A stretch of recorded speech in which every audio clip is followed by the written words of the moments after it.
दोस्तों, होली के त्योहार को बुराई के ऊपर अच्छाई की जीत के रूप में मनाया जाता है और होली का त्योहार अभी आने ही वाला है और होली के त्योहार को बहुत ही शुभ और पवित्र माना गया है। तो जिन जातकों की कुंडली में किसी प्रकार का कोई दोष व्याप्त है, चाहे वो विवाह संबंधी दोष हो, पितृदोष हो, ग्रहण दोष हो, किसी भी प्रकार का कोई भी दोष हो, वो सभी दोषों के लिए ज्योतिष शास्त्र में होलिका दहन के समय करने वाले बहुत सारे उपाय बताए गए हैं। तो उन्हीं उपायों में से आज मैं आपको एक बहुत ही अचूक उपाय बताऊंगी। इस उपाय के करते ही यदि आपके बच्चे की विवाह में किसी प्रकार की कोई अड़चन आ रही है, विवाह संबंधित आपके बच्चे की कुंडली में चाहे कितना ही बड़ी बाधा क्यों ना हो, वो सभी बाधाएं इस उपाय के करते ही तुरंत प्रभाव से दूर हो जाएंगी। ये मेरा आपसे वादा है। दोस्तों, मैं ज्योतिष आचार्य सुमन कौशिक और मैं जो भी उपाय बताती हूँ वो सभी उपाय आजमाए हुए होते हैं।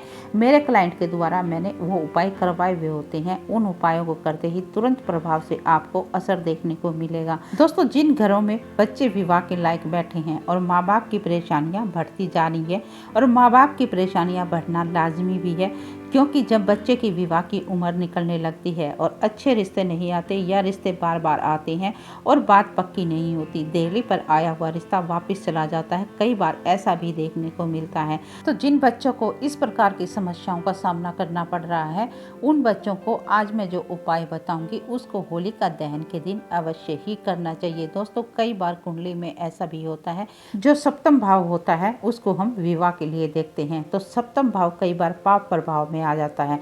कई बार सप्तम भाव में अलगाववादी ग्रह बैठ जाते हैं या सप्तमेश जो होता है वो अलगाववादी ग्रहों के साथ बैठ जाता है, जैसे शनि राहु केतु के साथ बैठ जाए, तो इस तरह बैठने से विवाह संबंधित दोष बन जाता है। तो जिस बच्चे की कुंडली में इस तरह की कोई योग बने हुए हैं या दोष बने हुए हैं, तो उस बच्चे के विवाह में परेशानियां या अड़चने तो जरूर आएंगी। और बात करें कन्या की कुंडली की, तो कन्या की कुंडली में हम मंगल और गुरु की स्थिति को देखते हैं। यदि मंगल और गुरु की स्थिति भी खराब हो जाए सप्तमेश के साथ साथ, तो उस लड़की के विवाह में बहुत सारी अड़चने और बाधाओं का सामना करना पड़ता है।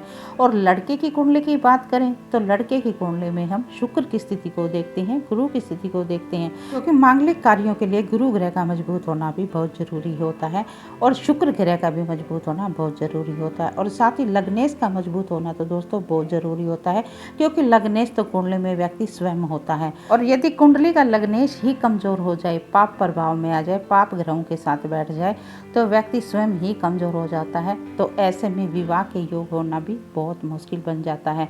तो दोस्तों, इन सभी दोषों को दूर करने के लिए आज मैं जो आपको उपाय बताऊंगी वो होलिका दहन की एक मुट्ठी राख से जुड़ा हुआ उपाय है।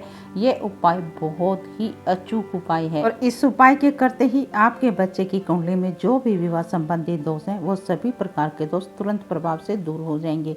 तो आपने उपाय इस प्रकार करना है। यदि आप इस उपाय को कन्या के विवाह के लिए कर रही हैं, तो आपने एक पीले रंग का कपड़ा ले लेना है। वो एक रुमाल के साइज का छोटे से सा कपड़ा ले लें और उसके बाद आपने 7 हल्दी की गांठें ले लेनी है। 7 हल्दी की जो गांठें हैं वो खंडित नहीं होनी, साबुत होनी चाहिए। और अब आपने 2 सुपारी लेनी है। सुपारी भी खंडित नहीं होनी चाहिए, साबुत सुपारी होनी चाहिए। इस चीज़ का आपने ध्यान रखना है। और उसके बाद आपने एक कलावा ले लेना है। इस चीज़ का भी आपने ध्यान रखना है। तो आपने उपाय इसी प्रकार करना है। और उसके बाद आपने जिस दिन रात को होली जलेगी, अब की बार होली का त्यौहार 13 मार्च को है, तो 13 मार्च को रात के समय 11 बजे के करीब होली जलेगी, क्योंकि उस समय भद्रा का साया खत्म होगा, फिर होली का दहन होगा। तो होली का दहन के बिल्कुल अगले दिन यानी आपने 14 मार्च को इस उपाय को करना है। सुबह ब्रह्म मुहूर्त में उठकर, यदि लड़कियां अपने विवाह के लिए कर रही हैं तो स्वयं ब्रह्म मुहूर्त में उठें, और यदि माँ बाप अपने बच्चों के विवाह के लिए कर रहे हैं तो सुबह ब्रह्म मुहूर्त में उठें। ब्रह्म मुहूर्त में उठकर शौच आदि से निर्वृत्त होकर, स्नान आदि से निर्वृत्त होकर आपने इस उपाय को करना है। एक शुद्ध घी का दीपक जलाना है और दीपक जलाकर अपने जो विष्णु भगवान का मंदिर है आप वहाँ पर रख दें, जो आपका पूजा का स्थान है, उस दीपक को। और अब आपने जाना है जहाँ पर कि होली का दहन हुआ है, वहाँ चले जाना है। वहाँ जाकर आपने होली का दहन जहाँ हुआ हाथ जोड़कर प्रणाम करना है। अपने बच्चे के शीघ्र विवाह के लिए कामना करते मन ही मन अपने बच्चे का नाम और गोत्र बोलना है कि ये उपाय मैं अपने बच्चों के विवाह के लिए कर रही हूँ, या बच्चे कर रहे हैं तो स्वयं के विवाह के लिए आपने कामना करते हुए कि ये उपाय मैं अपने विवाह के लिए कर रही हूँ। मेरे विवाह में जो भी अड़चने आ रही हैं, बाधाएं आ रही हैं, वो सभी प्रकार की अड़चने बाधाएं तुरंत दूर हो जाएं और मेरे विवाह के शीघ्र अतिशीघ्र योग बने। इस प्रकार की आपने नरसिंह भगवान के आगे प्रार्थना करके और जो राख है उसका एक टीका उठाकर, थोड़ी सी राख उठाकर एक टीका अपने मस्तक पर लगा लेना है और थोड़ी सी राख आपने किसी पात्र में लेकर चुपचाप अपने घर को आ जाना है। बीच में किसी से बोलना नहीं है, आपने इस चीज़ का ध्यान रखना है। और घर आकर आपने अपने घर के मंदिर के आगे बैठ जाना है और वहाँ बैठकर आपने जो दिया रखा था उसको जला देना है, अभी प्रज्वलित कर लेना है। और लड़की के विवाह के लिए आपने पीले रंग का जो कपड़ा लिया है उसको ले लेना है और उस कपड़े के ऊपर आपने 7 जो हल्दी की गांठें हैं वो रख देनी है। अब आपने 2 सुपारी रख देनी है और उसके बाद आपने थोड़ी सी जो राख है होलिका दहन की, उस राख को रख देना है और कलावे की सहायता से उसको एक पोटली बना देनी है। और अब इस पोटली को आपने जहाँ दीपक जलाया है वहाँ रख देना है और वहाँ रखकर वहीं बैठकर आपने भगवान विष्णु और नरसिंह भगवान से और माता लक्ष्मी से अपनी लड़की के विवाह के लिए, शीघ्र विवाह के लिए प्रार्थना करनी है कि हे भगवान, मेरे बच्चे के विवाह में जो भी अड़चने आ रही हैं, बाधाएं आ रही हैं, वो सभी तुरंत प्रभाव से दूर हो जाए।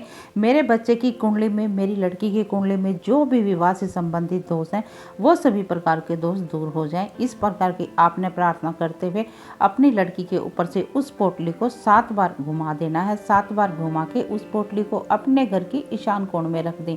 जो उत्तर पूर्व की दिशा, बीच की दिशा होती है, उसको ईशान कोण कहते हैं, वहां पर रख दें। और यदि वहां रखना संभव नहीं है तो आप अपने घर के मंदिर में ही उस पोटली को रखा रहने दें। तो आपने इस उपाय को इस प्रकार करना है। और यदि लड़के के विवाह के लिए कर रहे हैं तब आपने जो पीला कपड़ा है उसकी जगह सफ़ेद रंग का कपड़ा ले लेना है और सफ़ेद रंग का कपड़ा लेकर उसमें आपने 7 हल्दी की गांठें, 2 सुपारी और वही थोड़ी सी आपने जो राख है होलिका दहन की उसको रख देना है और अपने लड़के के माथे पर, मस्तक पर होलिका दहन की राख से टीका कर देना है। और अब कलावे से उसकी एक पोटली बनाकर अपने लड़के के ऊपर से 7 बार एंटी क्लॉकवाइज घुमाकर या तो घर के ईशान कोण में या फिर अपने घर के मंदिर में रख देना है। अपने बच्चे का नाम और गोत्र बोलते हुए कि मेरे लड़के के विवाह में जो भी बाधाएं आ रही हैं, अड़चने आ रही हैं, वो शीघ्र प्रभाव से दूर हो और मेरे लड़के के विवाह के शीघ्र योग बने, ऐसी आप कृपा करें। तो इस प्रकार की आपने प्रार्थना करके उस पोटली को वहाँ रख देना है। दोस्तों, ये बहुत ही अचूक उपाय है। इस उपाय के करते ही आप देखना आपके बच्चे की कुंडली में चाहे कितना भी बड़ा विवाह संबंधित दोष हो, वो सभी प्रकार के दोष तुरंत प्रभाव से दूर हो जाएंगे। और यदि इस उपाय के करने के बाद भी यदि कोई परेशानी आती है तो कमेंट बॉक्स में अपने बच्चे का नाम, date of birth, birth time, birth place लिखकर अपनी समस्या लिख दें। मैं आपके बच्चे की कुंडली देखकर कोई ना कोई उपाय बताने की अवश्य ही कोशिश करूंगी। और यदि आप अपने बच्चे की कुंडली का विश्लेषण करवाना चाहते हैं तो मेरे हर एक वीडियो में मेरा व्हाट्सएप नंबर दिया हुआ होता है, आप वहां पर मुझसे संपर्क कर सकते हैं। और यदि आपको ये जानकारी, ये उपाय अच्छा लगा हो तो वीडियो को लाइक और चैनल को सब्सक्राइब अवश्य ही कर दें। आपका किया गया एक सब्सक्राइब हमारे हौसले को बढ़ाता है और साथ ही इस जानकारी को अधिक से अधिक किसी ज़रूरतमंद के साथ भी शेयर कर दें। तो चलिए मिलते हैं अगले वीडियो में एक नई जानकारी के साथ।